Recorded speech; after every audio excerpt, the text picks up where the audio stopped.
صباح الخير ابو العز. اهلين عبدو، فوت ولا شو الله يرضى عليك؟ يلا. مع الصباح وصدر الدين الماضي. شو مو كلنا؟ لا هذول خبزات من بكره. اذا كان استنى خذ الفولات معك الله يرضى عليك. يلا. صباح الخير. مشي يا عم ابو العز الله يخليك. روح شوف شغلك وبلا قلة حي على بكره الصبح. يا على عيني، لك عمرك عمي ابو العز. يلا.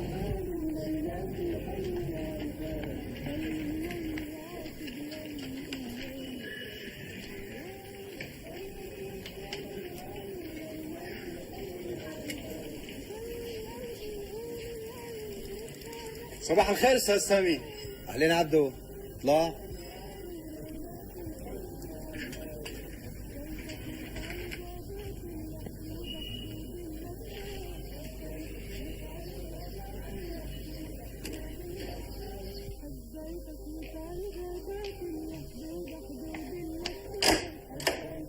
صباح الخير خالتي ام مصطفى. أهلين عبدو. تفضلي جايب لكم الخبزات. تسلموا ايديك. وهذا صحن الفول من عند ابو العز. تعال سامي خذ فولاتك.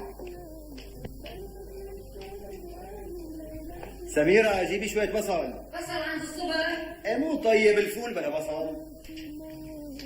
اهلين عبدو. يسعد لي هالصباح. يا صباح النور يعطيك العافية. الله يعافيك. صباح الخير استاذ موفق.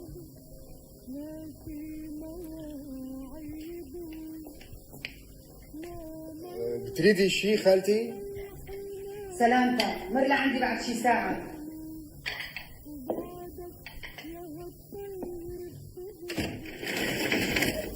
يا فتاح يا عليم يا رزاق يا كريم يا رب.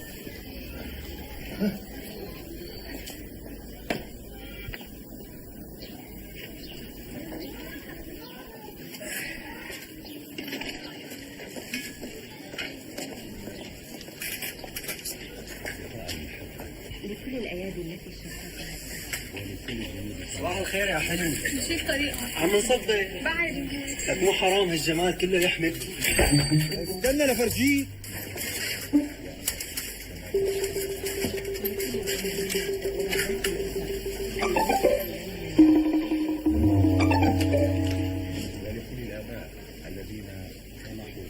تلوتوا ثيابك كمان؟ منيح ما خليت ابو العز يحط لي زيت. منيح الصحن مبلور كان انكسر. تعي يا عم ولا حط لك صحن بداله. ما ضل معي مصاري. ولو نحن اهل ولاد حاره. روحي عمو لعنده، ابو العز من اهل الخير. أعزائنا المستمعين نقول صباح الخير وأهلا ومرحبا بكم. بطلنا نقول صباح الخير يا استاذ سامي. عفوا ابو ياسين لا تاخذني. هلا ابن الحرام عمال قلبي. تعا عوزك. قول شايفها ماشيه ببريه. شو بدك شب مولدن وقليل ادب. هدي لي اعصابك تاخذ المكتوب. مكتوب لي؟ ايه مكتوب الاستاذ مازن. صحيح؟ تفضل، هذا اجاني امبارح وانت تاخرت بالرجعه وانا ما حبيت اعطيه لحدا بالبيت. الحق بايدك، انا امبارح تاخرت شوي كان عندي شغل. افتحه وسمعنا اخباره. من طيبه الواحد بيتمنى تجي مصيبه ولا تجي بنت. في احلى من الشاب بالبيت. شوفي منور البنات غير وجع الراس وتعب الفكر. انا شو ذنبي؟ انا كنت راجعة على البيت ما بعرف منين طلع لي. يطلع بلعه ان شاء الله. شو ذنبك؟ ذنبك انك بنت. لو كنتي شاب كان حدا تحركش فيكي. بسرعة هلا اهلي بيسألوا وين رحت. شفتي؟ هلا برجع على البيت بجيب لك حق الصحن الثاني. مين عم بيطالبك بحقه؟ هلا لحقت تعمل شاي بهالسرعه؟ قص الشاي على بكره ما في مثله. تفضل. بتعرف انا لسه مالي فتران. اشرب وصلي على النبي.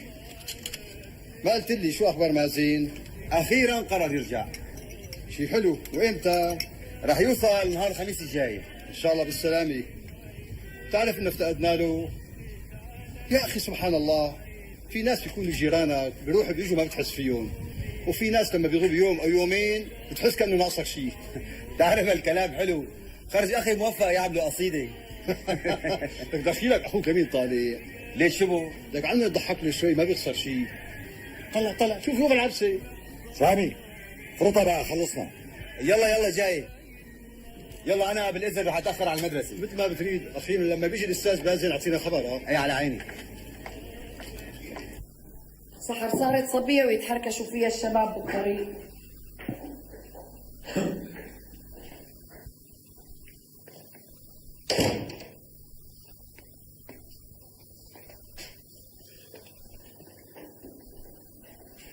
حتى وشه بغسله. انت شلون تطلع هيك على الحارة من عند على بكرة بالبيجامة؟ واحد ازعل عم يتحركش ببنت ابو ابراهيم. وانت شو دخلك؟ شلون شو دخلني؟ بنت حارتنا. بتقوم بتعمل خنايق مع الزعران مشانها؟ هلا اذا حدا تحركش بنتك بالشارع ما بتحبي حدا يدافع عنها؟ سميرة ما بتطلع على الطريق. وإذا طلعت بتطلع مع أمها وبتمشي بأدبها. لو كانت بنت ابو ابراهيم ماشي بادبها ما كان حدا استرجع يتحركش فيها. يا اخي نحن شو دخلنا؟ بيرجع بيقول لي شو دخلنا؟ لا ترفع صوتك على أخوك موفق. لا اتركيه خليه يرفع صوته. ليش ضل عنده شي راعين كان جوات البيت ولا برات البيت؟ والله اللي بيسمعكم عم تحكوا عني هيك بفكر عامل لي شو عامله. طبعا عامل عملة. اولا حضرتك طالع من الصبح واقف عم تتخانق مع الزهران. ثانيا واقف عم تطق حنك مع ابو ياسين وانت بالبيجامه. حلوه بحقك الناس تشوفك وانت طالع بالبيجامه؟ وانا راجع على البيت نادالي ابو ياسين، اعطاني رساله جايتني من مازن، جاي نهار الخميس. اتصور قعد بغيبه 3 سنين. إن لحالنا خلصنا منه. شو اللي رجعه؟ شو اللي رجعه؟ حدا بيسال واحد ليش راجع على بيتك وحارتك؟ كنا مرتاحين منه ومن مشاكله. بيرجع معه وجع الراس. هذا اللي مفرح سامي، إجا مني يساعده على المشاكل. عم تحكي عني كاني حامل سكين كندريه ونازل شطب بالعالم. وما جواز؟ ما بظن. لو جوز كان كتب لي بالمكتوب. ان شاء الله يكون حط حاله براسه وجمع له شي قرشين قبل ما يفكر بالزواج ويطلب بنات الناس. وشو نفع المصاري؟ يا امي اذا لبستي العود بجود. لا بجود ولا بيصير له شيء.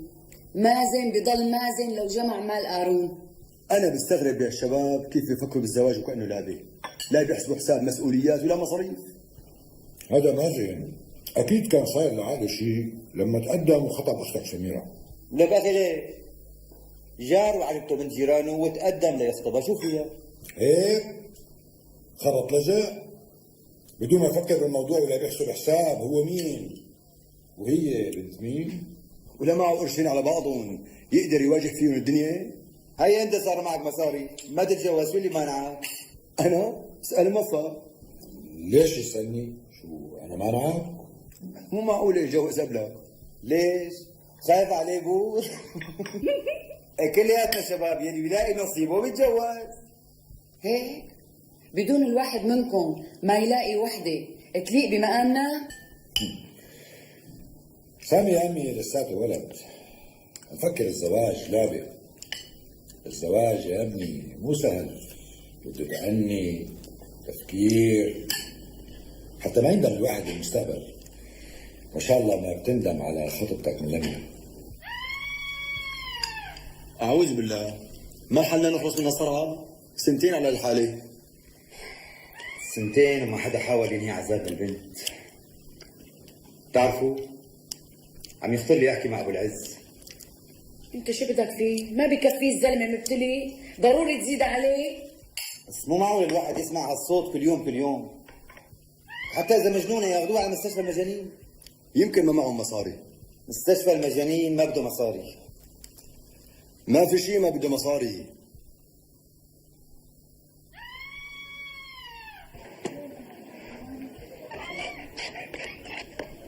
يا زكريا تعال اقول لك تعال.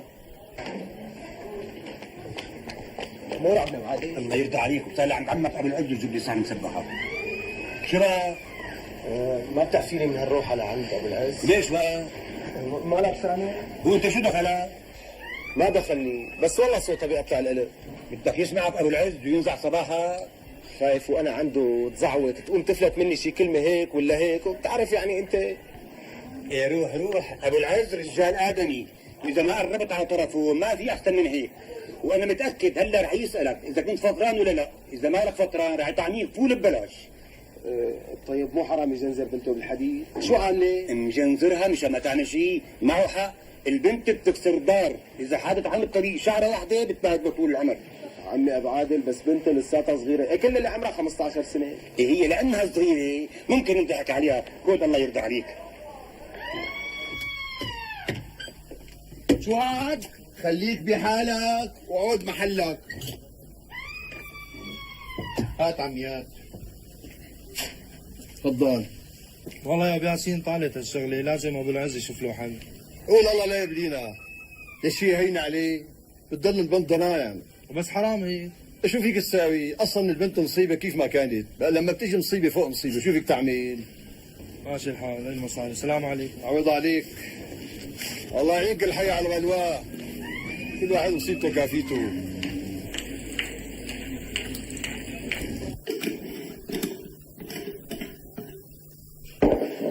سميرة، عرفتي انه مازن جاي الخميس الجاي؟ ايه سمعتك هيك عم تحكي. شو رأيك؟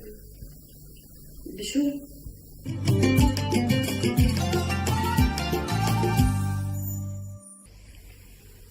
الله أكبر الله أكبر الله أكبر الله أكبر. أشهد أن لا إله إلا الله.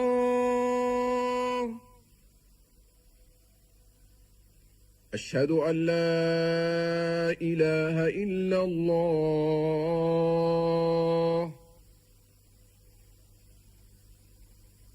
أشهد أن محمدا رسول الله.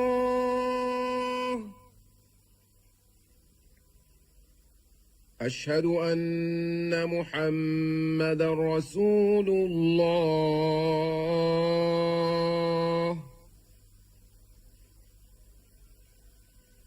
حي على الصلاة.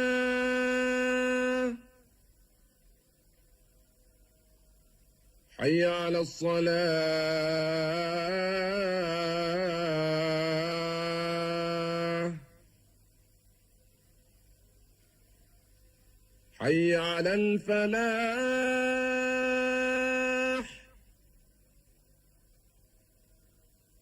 حي على الفلاح.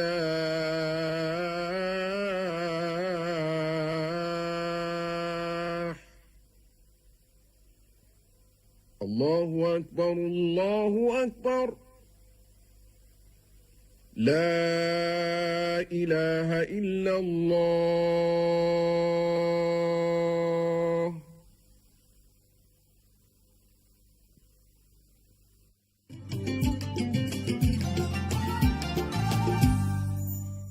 رجعتوا؟ انا شو دخلني؟ كيف شو دخلك؟ ما بزمان خطبت؟ ايه وانتوا قلتوا انه ما بيناسبني. مو نحن، صالح وموفق وامك هن اللي قالوا. ايه شو الفرق؟ يعني انا ما قلت وانت ما قلتي. انا؟ طبعا انت. انا شو بدي اقول؟ بتقولي اللي براسك، بتقولي اللي بريحك. طيب وامي وموفق. انت هي المهمه. لما انت بتعرفي شو بدك الباقي كله بيهم. ايه بس امي قالت. امك على راسي، بس امك مو انت. هلا مرقت لميا، يلا تسهل على شغلك. شو كان عم يبربر لك من الصبح؟ كان عم يحاكيني عن مازن. هذا الموضوع خلصنا منه من 3 سنين، ما في داعي تنفتح سيرته، فهمنا؟ هو اللي فتح السيرة مو أنا. يلا خلصي اللي بإيدك وساعديني بمساواة البيت، خلصيني. اخي شو رايك برجعه مازن؟ شو بدي اقول؟ انا مو عاجبني رجعته. ما بتعرفني ما بحب احكي بالطريق، ليش ما حكيت بالبيت؟ عم نتسلى. هذا مازن في سامي، ونحن ما صدقنا امتى خلصنا منه. انا برايي نحكي مع سامي قبل ما يرجع مازن ويبلش وجع راس. من هون ليرجع فرج ورحمه.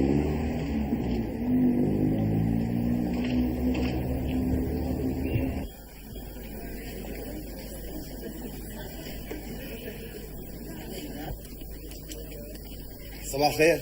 صباح النور. شو قصتك اليوم؟ عادة بتستناني على الشباك. تأخرنا ها؟ عجل شوي من لحق. صباح الخير. صباح الخير. صباح الخير استاذ مفرد. أهلين أستاذ مفرد. أهلين.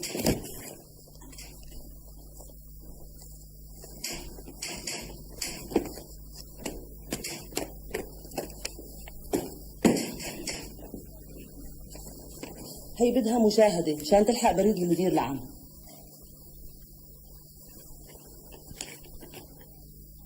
شو هاد؟ لسه بتكتبي لي تأمين الهمزة على نبيرة؟ شو بده يحكي علينا المدير العام لو شافها؟ تأمين همزة على ألف. بلشنا نسعل يا أستاذ سعيد. عفوا استاذ موفق، مو بايدي.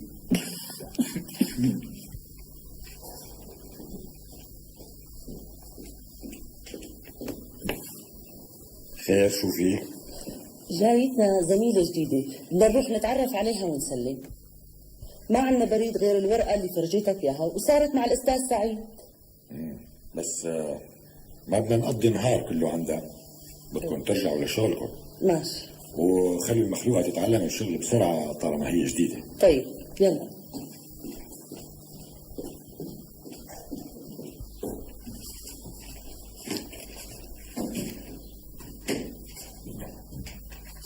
شو؟ وانت كمان رايح تتعرف على الموظفة الجديدة؟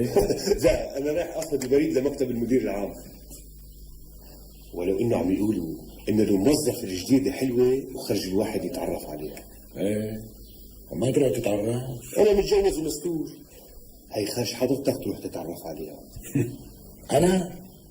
انا اروح اتعرف عليها؟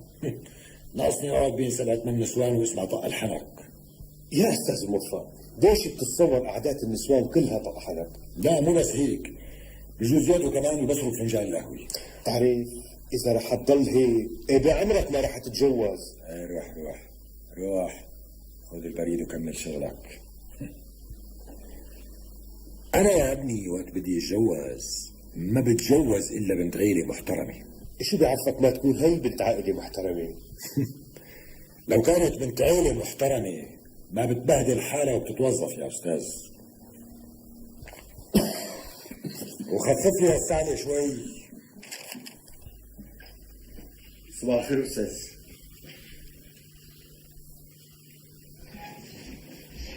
تفضل يا استاذ. لا معلش، خذ راحتكم، تفضل. عدم مؤاخذة يا استاذ، حاكم هالايام الباصات كثير زحمة. ثاني مرة حساب وطلع أبكر شوي من البيت. انا اسف استاذ. يعني حضرتك رئيس لجنة مبايعات وكان لازم تكونوا بالسوق هلا. ما صار شيء استاذ، هلا بننزل. لا خليها لبكرة، خلينا نشوف العروض اللي عنا هلا. عفوا استاذ لو سمحت، انا في عندي كلمة. تفضل. بيظهر هدول العارضين كلهم بيعرفوا بعض، منشان هيك بيتفقوا على سعر واحد ليفرضوه علينا وما بيضل قدامنا اي خيار. فعلا سيدي نفس الاسعار. وشو اقتراحك استاذ صالح؟ اقتراحي طالما انه المشروع ما بده مبالغ كبيره، بننزل انا واللجنه على المحلات وبنسوم البضاعه مثل الزباين. حاكم هدول التجار متى ما حسوا انه في شغله للحكومه ما بيضل في حد لطمعهم، وباعتقادهم انه الموظفين ما بتهمهم مصاري الحكومه، لذلك بيطلبوا اسعار عاليه. بس لما بيظنوا انه نحن عم نشتري لحالنا بتغير موقف. على كل حال استاذ، البضايا اللي راح بشتريها راح اجيب فيها كلياتها فواتير نظاميه، واكيد راح تكون ارخص من كل هالعروض. شو رأي الشباب؟ الرأي رأيكم أستاذ. والله أنا شايف كان الأستاذ صالح منطقي، لذلك بكرة الأستاذ صالح بتنزل برئاسة اللجنة وبتشتروا البضاعة. عفوا استاذ، تفضل. البضايع اللي راح بشتريها يعني قبل ما اتصرف اي تصرف راح بتصل فيكم مشان تقولوا لي شو بدي اساوي. على خيرة الله، خلوها لبكرة إذا. طيب.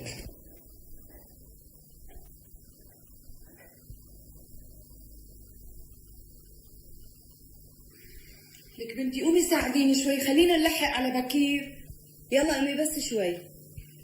هلا نحن بدنا نلحق نطبخ ولا نساوي البيت؟ ما بتعرفي انه الجماعة جايين اليوم؟ صحيح بدهم يخطبوني. حلوة الخطبة ما أمي؟ مستعجلة كتير على الجواز. لا مو مشان اتجوز، بس الخطبة حلوة. ما شفتي ما أحلى سامي ولميا؟ اثنين بحبوا بعض، ولأنهم خاطبين بيطلعوا مع بعض بيضحكوا مع بعض بدون ما يخافوا من حدا. شوفي مين يا سميرة؟ مرحبا سميرة. أهلين. هدي هدول 5. عندك شي مجلة جديدة؟ ايه عندي، فوتي. مرحبا خالي. أهلين. احكي لي سحر، شو صاير معك اليوم بالحارة؟ يقطع عمره ما أغلظه، واحد ما بعرف من وين طلع لي، راح طاحشني بالبسكليتة، وقع لي صحن الفول على ثيابي. تعي تفشي معي القاطر. فشي لقدام.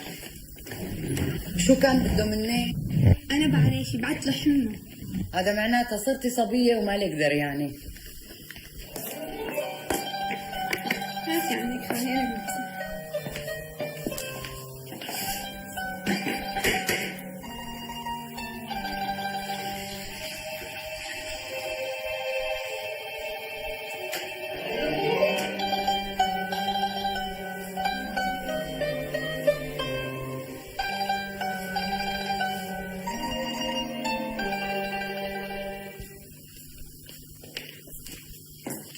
شايفة ما أشطرة؟ وأنت مو شاطرة إلا بقراية المجلات. رح أشوف الطبخة أنا، ساعدي لك إياها شي شوي. بتعرفي اليوم في ناس جايين لعنا يخطبوني. صحيح؟ مين؟ ما بعرف، أمي بتعرف. كيف أنت ما بتعرفي؟ معقول تنخطبي لواحد ما بتعرفي مين؟ بجوز ما تصير الخطبة، يعني بيجوا وأمي ما بتوافق. يعني مثل كل مرة. بلشنا باللعي، خلينا نخلص على بكير. خالي المفروض. نعم.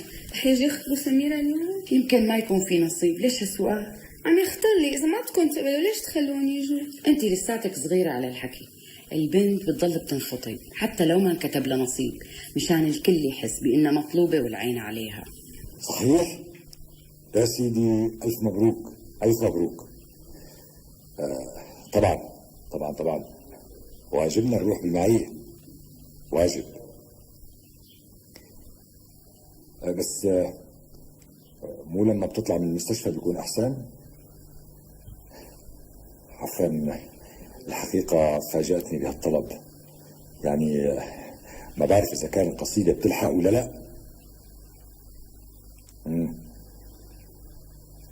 بسيطة بسيطة. على كل اطمن، إن شاء الله ببذل كل جهدي. مع السلامة يا جماعة. ألف مبروك. سيادة المدير العام إجا صبي ومرته لساها بالمستشفى. لازم نروح نهنيه. طبعا بتروحوا بتزوروها بالمستشفى وبتاخذوا معكم هيك بقت ورد حلوة، بس ندفع حقها بالتساوي. حضرتك ما رح تروح معنا؟ على المستشفى لا، لأنه بتكون مرته لساتها بسريرها وما حدا يفوت أنا وقعد على كل أنتوا بتفوتوا بتزوروها. سعيد بيانات المدير العام سألني هلا عم يحكي تليفون بيقول لي إنه رؤساء قاعدين، بس أنا ما بروح. يعني ما فاضي، مريض عندي مراجعة دكتور. بتروح بتهنيه يا سيدي، مو ضروري كل موظف يجي ولد نروح نهنيه. بس هذا المدير العام يا أستاذ سعيد. لا لا لا لا لا، أنا ما برضاها منك أبدا. بكرة كل الموظفين بدهم يروحوا لعنده يهنوه، وما بيكون في حدا ناقص غير من قسمنا. شو بده يقول علينا؟ شو بده يفسرها؟ ولا شيء، صدقني ما رح يحس اجا ومين راح. ما بيصير يا أخي، ما بيصير. لك في أصول، الأصول بيقتضي إنه نروح، مو هيك؟ شو عم نتسلى على القليلة، بنشوف مرته وبنشوف شو عم يجيها هدايا، وبس تطلع بنروح نزورها بالبيت ونشوف ذوقها بأغراض البيت. شو هالحكي اللي ما له لزوم؟ هي اهتماماتكم هي؟ امتى بدكم تصيروا تهتموا باشياء ارفع من هالمستويات؟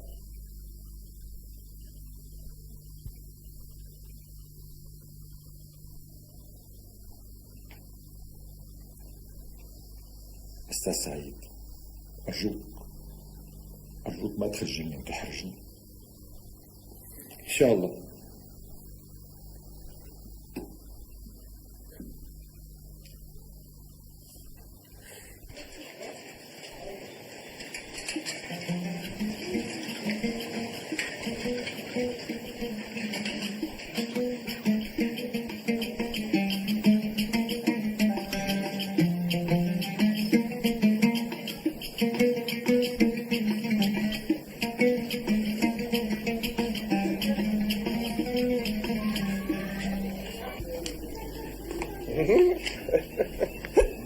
يا عيني عليك، والله مو ناقصك غير نفس قرقيله. لا باطل يا زكريا، لك شو مستكثر الأرجيلة علي؟ لا إذا بدك بجيب لك وحدة. ها مالك علي يمين غير يجي يوم تلاقيني قاعد هون ولافف رجل على رجل، لا تلاقي واحد يا الحارة هي. ليش لا؟ الله بيرزق يا بي. وانت اذا ضبيت ايدك شوي وجمعت لك قرشين كل شيء بصير. يا حسرتي. منين؟ من الشغل الاضافي. اخي اسمعني لك، قول هدول الموظفين بيقبضوا رواتبهم مشان شغلهم، واذا حاصل شوي بعد الدوام بيقبضوا لهم شويه مصاري كمان يعني، وانت قبل الفرن وبعد الفرن يعني بتودي غرض لهالبيت غرض لهالبيت بيقبض لك قرشين يعني. يا دوب عم بكفوا اجرة الأوضة. ليش استأجرت أوضة؟ لك وين؟ مو بالحارة كلها. طيب لو ضليت تنام بهالفرن ما انت توفرت اجار الاوضه؟ لكن شو بدنا نضل ننام بالفرن؟ هلكني الفار والجراديع الاثنين. بعدين تعال الا بالاوضه اخذ حريتي اكثر. هون الحاره كلها بتعرفها. ايوه وهنيك لا بيطلع لك ابو الآن ولا ابو نايم ولا ابو عادي. لك مو مشان هاي لي على حظي، اصلا هلا ما عاد حدا فاضي لحدا، ما عاد حدا يقدر يمد ايده على حدا. انا استاجرت اوضه وبطلت نام بالفرن عشان شيء ثاني. شو هو؟ ولك اخي صرنا شباب وهالصبايا اللي عم يفتحوا ما راح يلتكشوا بواحد بينام بالفرن. يعني مشان الصبايا؟ لك يا مو صبايا يا علي الجيرة في كل وحده بهالبيوت لك بتمزع ضبانات العقل، بس انت مالك هون بنوب ما عم تشوفهم. شو ما عم شوفه؟ ضل حدا ما عم يشاف، كل البنات صاروا يطلعوا ويفوتوا على كيفهم، ما عاد مثل ايام زمان. بتعرف انه طلعت هالصبايا من بيوتهم مثل طلعت الشمس؟ شلون يعني ما دارت لي هي شلون؟ رح افهمك. لما بتطلع الشمس بتشوب الدنيا لك وبنعطش وبينشف ريقنا، وهالصبايا اللي عم يطلعوا من بيوتهم هيك عم يعملوا فينا كمان.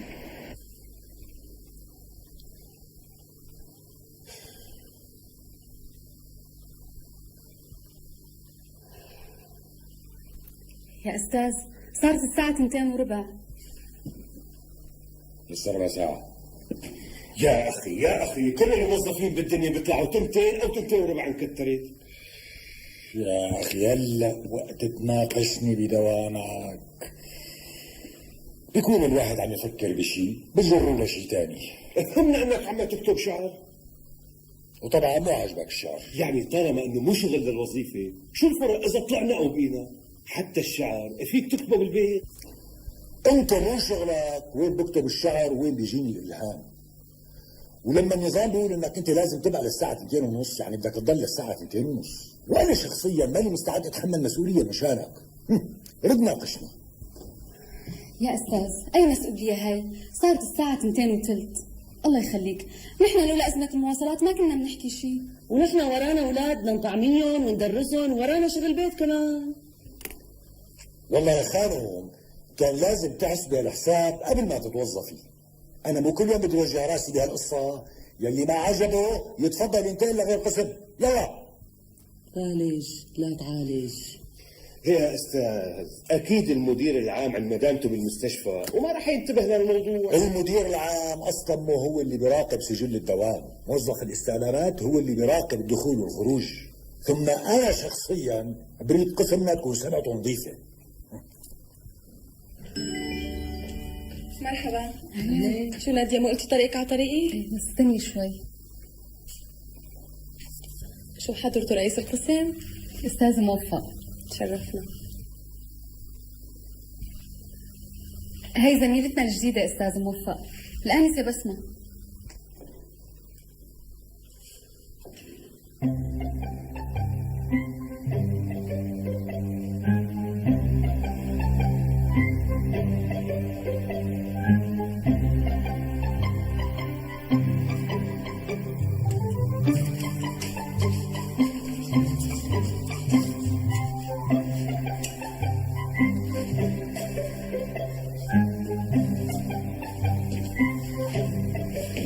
الساعة 2:30.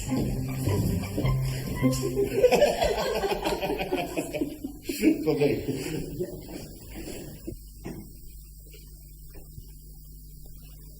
عفوا أمي، أنا طلبت شاي. لا عين أمك، ما طلبت شاي. وبعرف إنه ما بيهون عليك حدا يدق عليك أو يفوت لعندك ويقاطعك وأنت عم تكتب، بس في كلمتين حابة أحكيهم معك لوحدنا. إيه؟ عمر تفضلي.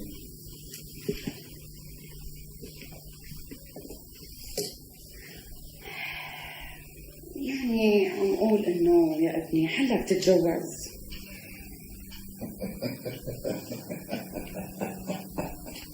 خير إن شاء الله، خير. شو جاي الموضوع على بالك هلا؟ شو الظاهر ناوي تجوزينا كلياتنا اليوم؟ يعني كنت عم فكر إنه صرنا زمان عم ندور على شي وحدة تكون منيحة وبنت عيلة، بس المشكلة إنه ما عم نصدفهم. حاكم حارتنا كل الناس اللي فيها مثل ما بتعرف، وولاد العيال اللي مثلنا، شي سكن بحارات تانية وشي ترك البلد كلها. ومالي شايفتها لايقة بحقنا روح دق على بيت ناس ما بنعرفهم مشان نطلب بنتهم، واللي ما بيعرفك بيجهلك، يعني بجوز ما يعرفوا قيمتنا او نحن مين. معقولة تقولي لهم انك انت حرم المرحوم وفيق الخليل وما يعرفوكي؟ يا ابني الدنيا صارت غير دنيا، والله اذا طلعت بالخجلة بتسوى الدنيا كلها عندي. لا انا ما برضى عليك اياها، بس ليش عم تفتحي لي هالموضوع اليوم بالذات؟ قلت لحالي يعني لو انه نغض النظر عن بنت العيلة ونلاقي شي بنت مستورة وحلوة وشغيلة وست بيت، شو عليه؟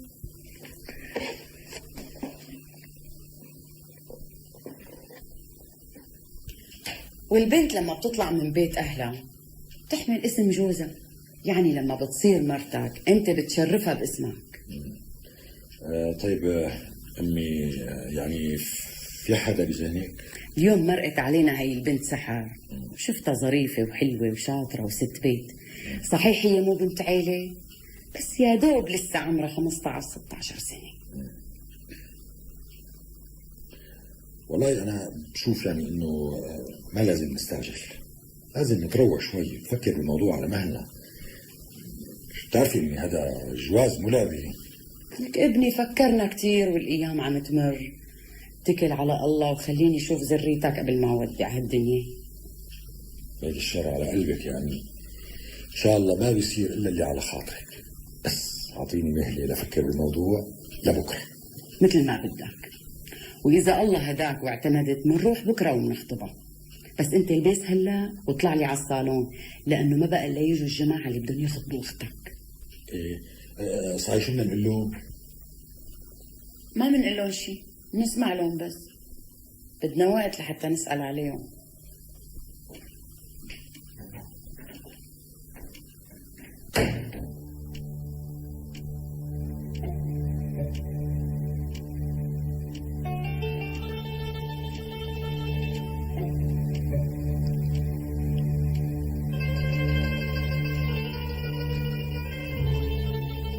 يعني انت ما كبرت كتير، بس بتقدر تقول انك صرت ناضج.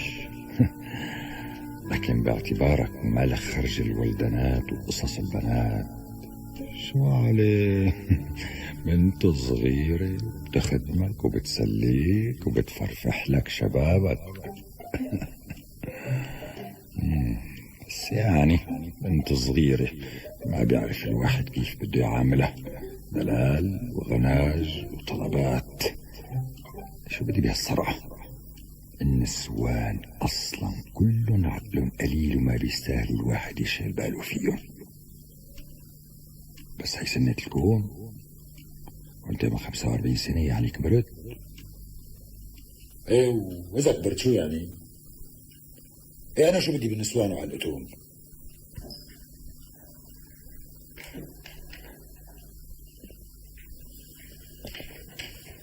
عجبك صالح لهلا ما اجى، شو رح نعمل؟ ولا شيء، قومي ساوي القهوة وقدميها.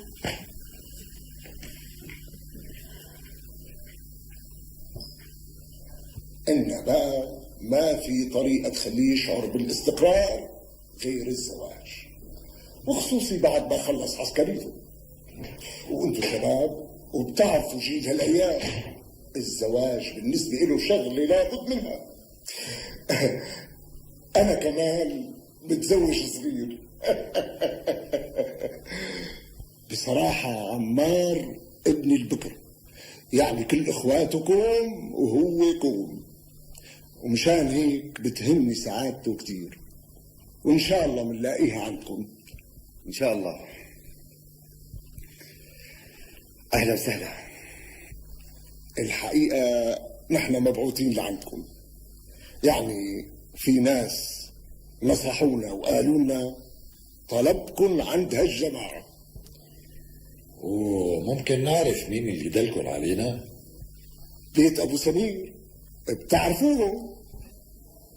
انا مؤكرم.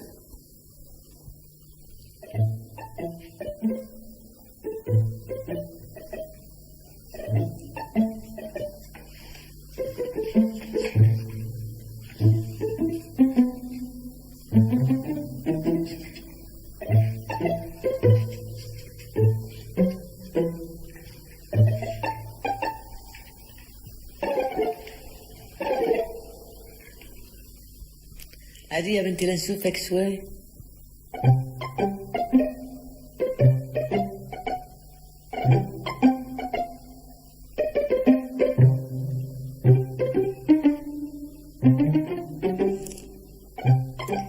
شو هالقهوة الطيبة؟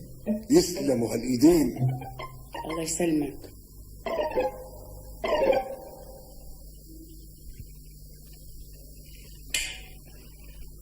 عن اذنكم.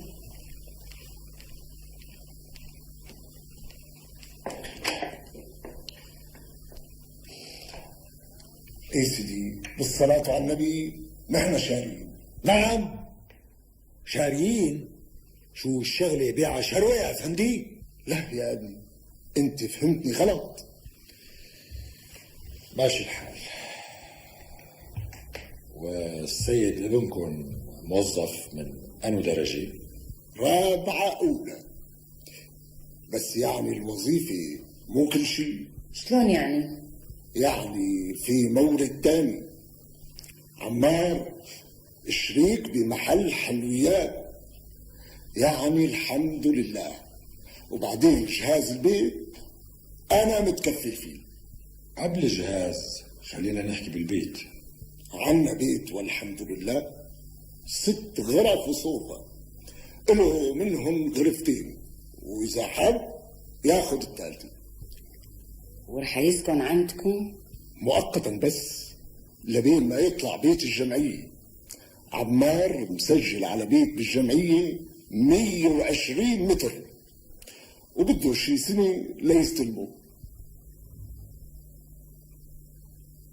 عن إذنكم لحظة.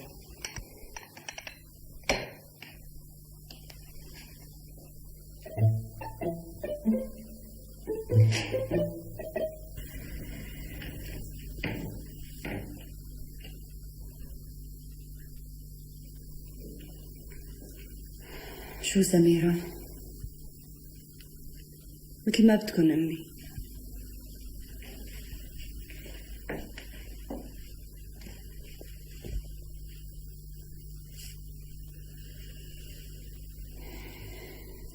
هذا الزلمة ما عنده بيت وبده يسكنك عند أهله. ايه بس قالوا إنه عنده بيت. منين؟ حضرته مسجل بجمعية سكنية وما بتعرفي إمتى بيستلموا. يعني أنا عم قلك، بعدين بيني وبينك الشاب نايط من وقت إجا وهو حاطط لي راسه بالأرض. يعني أنت شو رأيك؟ ما بعرف، هذا الشيء أنت بتقرري، بس أنا ما عجبني وما بظن رح ترتاحي معه.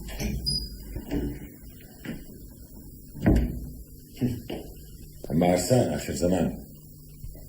شو ما عجبك؟ شو لك يا سميرة؟ شو سيدي العرسان اللي تقدموا لك ورفضتيهم كلهم أحسن منه. بعدين ما شفتي شلون قاعد ومحكوم لأمه؟ لا من تمه ولا من كمه. يعني بصراحة إذا سكنتي عند هالجماعة بدهم يقهرموا فيكي. وأمه باين تقوية، العمى عيونها بتقدح نار. شو قلتي؟ شو بك سكتتي؟ مثل ما بتكون. مو مثل ما بدنا، مثل ما بدك انت. هي مصلحتك. موفق، روح قل لهم ما في نصيب. ايه امي.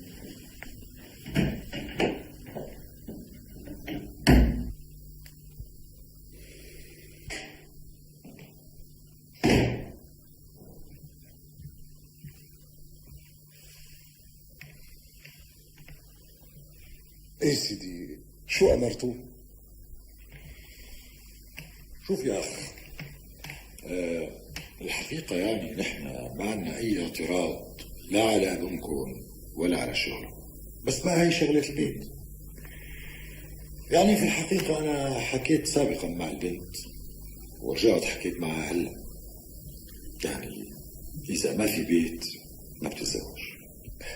ايه بس مين قال ما في بيت؟ بيت لحالها هي وزوجها وبس. كلها سنة ما بتتحمل سنة؟ بنتنا ما لها مضطرة تتحمل لا سنة ولا حتى أسبوع.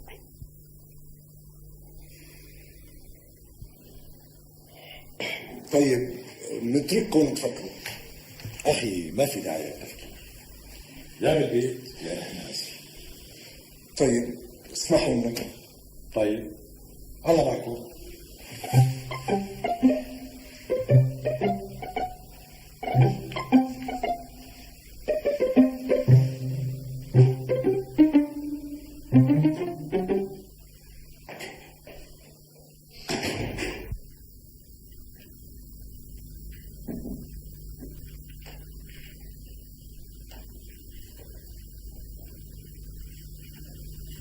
ليش سكتتي؟ في أحسن منه. هذا حكي اخوك موفق مو حكي. موفق أخي الكبير شو قال لي؟ حكالي عن حالة العريس وما عجبتني. حال اخواتك مو احسن من حاله. وأمي هيك رأيها كمان. فكريني جل من ايدي هيك ولا تنسي انه صار عمرك 25 سنة. وإذا كان سميرة، شوفي أخوك موفق شو جاب لك. شوف يا سميرة، يا الله شو حلو. هذا هدية مني إلك. بس ما تكونوا ملاحظين انه هالفستان خرج تلبسه بنت صغيرة؟ عير ناس كنتك. كمان مجلات مراهقين؟ هذا مو شغلك. وليش اليوم بالذات اشتريتوا لي اياهم؟ شو قصدك؟ قصدي واضح انكم بدكم ترفضوا الزلمة حتى قبل ما تعرفوا شيء عنه. أنت شلون تحكي معنا بهاللهجة؟ نسيت إني أنا أمك وإنه موفق أخوك الكبير؟ انتوا اللي نسيتوا انه سميرة صار عمرها 25 سنة وصار لازم تتزوج. وتنهدى مجلات خرج بنت عمرها 15 سنة. شو عم بتقول؟ لا موفق تضرب أخوك. يخلع رقبته هالمرة ولد ما بيستحي قليل أدب. ليش ما بتجيبوا لي شغلات تناسب سنها؟ ولا بدكم اياها تضل صغيرة؟ إذا هي هيك بدها أنت شو دخلك؟ ليك قدامك اسألها. نحن بنجيب لك هيك مجلات ولا أنت اللي بتوصينا عليها؟ لأنكم عودتوها. هي صغيرة وانتوا بس بقى وكفينا شرك يا سامي. ترى روحي واصلة لراس مناخيري. ها شو بك سميرة؟ احكي، انت هيك بدك ولا نحن؟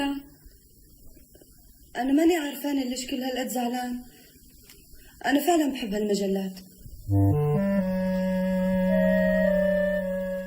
مثل ما عمل لك، وقت بتنزل بالقطعة 5 قروش بتكون قدمت لنا أقل سعر انعرض علينا، وأنا بالأول بمر على كم محل من يلي قدموا لنا عروض وبخليهم يعرفوا إني أنا من الدائرة، فأكيد راح يطلبوا نفس الأسعار اللي عرضوها علينا بالأول.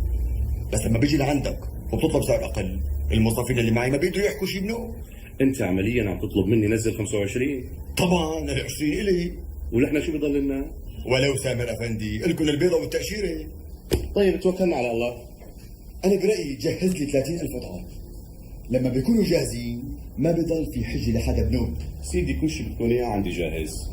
تكرم عيونك. حابب تاخذ العبون؟ ولو مو العادة انتوا اللي بتاخذوا العبون. سيدي نحن وانتوا واحد. أنا ما فهمت، يعني هذا اللي خطبك ما مشي حاله؟ اخواتي ما رضيوا، بظهر حالته مو منيحة. بس يا سميرة لإمتى بدك تضلي على هالحالة؟ أي حالة؟ حالتك هي. شو بقى؟ بتضلك بالبيت يجيك الخطابة وتقولي لا وآخرتها؟ ما بعرف. هلا معقولة لو واحد منهم عجبك؟ من 3 سنين واللي عم يطلبوني ما بعرفهم أصلا. وقبل؟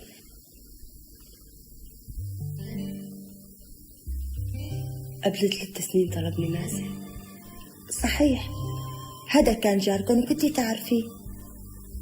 جارنا وبس، كان رفيقه لسامي ويجي يدرس عنا هو وياه. كنت أعمل لهم شاي، لما يكون عنا حط للشاي قرفة. كان يعرف إنه هي مشانه. معناها كان في شي بيناتكم؟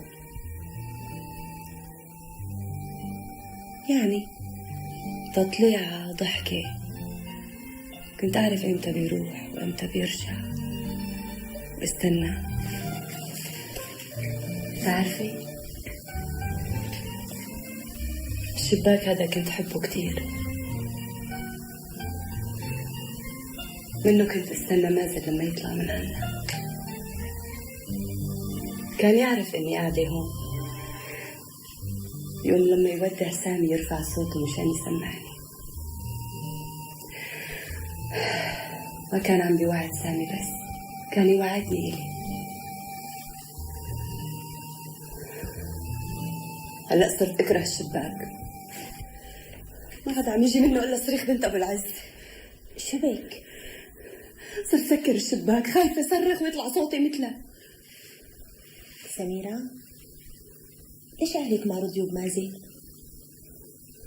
ما بعرف، أمي وموفى وإنتي وسامي. أنا ما استرجيت أحكي، سامي ما كان طالع بإيده شي. هلأ شو؟ هي مازن رح يرجع وتفتحي الشباك. بس بترجع أيام زمان. صعب. مو صعب، أنا صار بدي شي تاني. مثل إيش؟ مثل ما الناس عايشين بالدنيا كلها. شوفي كيف الناس عايشين. يا سميرة هذا بالمجلات. ايه بس ما صعب انه الواحد يعيش هيك. خلص أنا رأيي تسكري المجلة وتفتحي الشباك. لا، المجلة فيها دنيا حلوة كتير، بس الشباك ما بيجي منه إلا صراخ. يسلموا طمني، عاجبك الشغل بالقهوة يا زكريا؟ ماشي الحال عم العز، مستورة. بكره بتقاليش غيره عم العز. يسلموا. وينك زكريا؟ الله يرضى عليك، اسمها القهوة بتتأخر لتصح الصبح. شو رأيك تيجي تعاوني شوي؟ على عيني وراسي. كل يوم بشتغل لك عندي ساعتين زمان وأنا ما بخليك إلا رضيان. مثل ما بتأمر، وأنت قلتها. 100 أهلين. يمسيك بالخير أخي أبو العز. أهلين وسهلين أبو ياسين، تفضل. يلا. زكريا، الله يرضى عليك اعطيني كاسة مي باردة، والله ريقي نشفان. عاوز اشرب لك كاسة شاي ونفس أرجيلي، روي راسك فيهم. قولوا لك بروق الحال، المرأة والأولاد قد ما يناموا. إيه حق معك. تفضل عم ياسين. الله يسلم الديات. الحمد لله. هنيئا أخي. الله يرضى. أخي أبو ياسين، في شغلة بدي أقول لك عليها، منعود فيها عيلة مستورة وبنوبنا بدنا ثواب. على راسي. عود ليش واقف؟ لاحق. يلا راح اطلب لك كاسة شاي. يا زكريا، ايوه جيب كاسة شاي لعمك ابو ياسين الله يرضى عليك. على راسي. اخي ابو ياسين، هذا زكريا مسكين ابوه كبير وما عاد يقدر يشتغل، ومسؤولين بتعرف انت عن عيلة كبيرة. بقت لحالي بركي انا وياك بنشغلوا عنا كل يوم ساعتين زمان، يطالع له قرشين فيهم يعاون عيلته. والله بتعمل زيت العقل، بس يعني عندي شو بدي اشتغل؟ انا دكانتي صغيره وما عندي طلبات لبرا. يا سيدي اي شغله يجيب لك الخضره الصبح على البيت، المهم ما يحس انه عم نتصدق عليه. طيب خليها على التيسير نشوف. وين؟ لسه ما شربت الشاي؟ بدك صراحه ايه؟ انا ما بشرب الشاي والارجيله الا بالبيت. وانا بستغرب فيك، ما بتشرب انت ارجيلتك الا بالقهوه؟ دخيل البيت، شو في بالبيت؟ في المرأة والولاد. شلون بدك ياني اتهنى بالارجيله وهن لسه ما ناموا؟ قاعد هون عم بستناه ولا حتى يطفي الضوء. يا ابن حلال، ما لقيت لك حل للمستورة؟ أني مستورة؟ بنتك والله العظيم ما حلوة، طول النهار طالع صوتها بالليل والنهار. هلا أنا حكيت شيء على مرتك وولادك؟ وأنا ما حكيت شيء لا سمح الله، قصدي أقول أنت مو كنت عم بتقول إنك بتحب تقعد مع مرتك وولادك؟ في أحلى من الولاد. إيه ما تقوم تروح؟ شو عم تستنى؟ أنت بتضل هيك ما بيقدر يحكي معك واحد كلمتين على بعضه؟ لا حول ولا قوة إلا بالله، ليه جاي على بالك تسمي لي بدني؟ أهل بيتي ما بريد حدا يجيب سيرتهم قدامي، فهمنا؟ مثل ما بتريد. لك نحن عم ندله على طريق الخير والصواب، وهو جاي يجيب لي سيرة مرتي وولادي. وين؟ راح عم ابي ياسين؟ راح رجعها.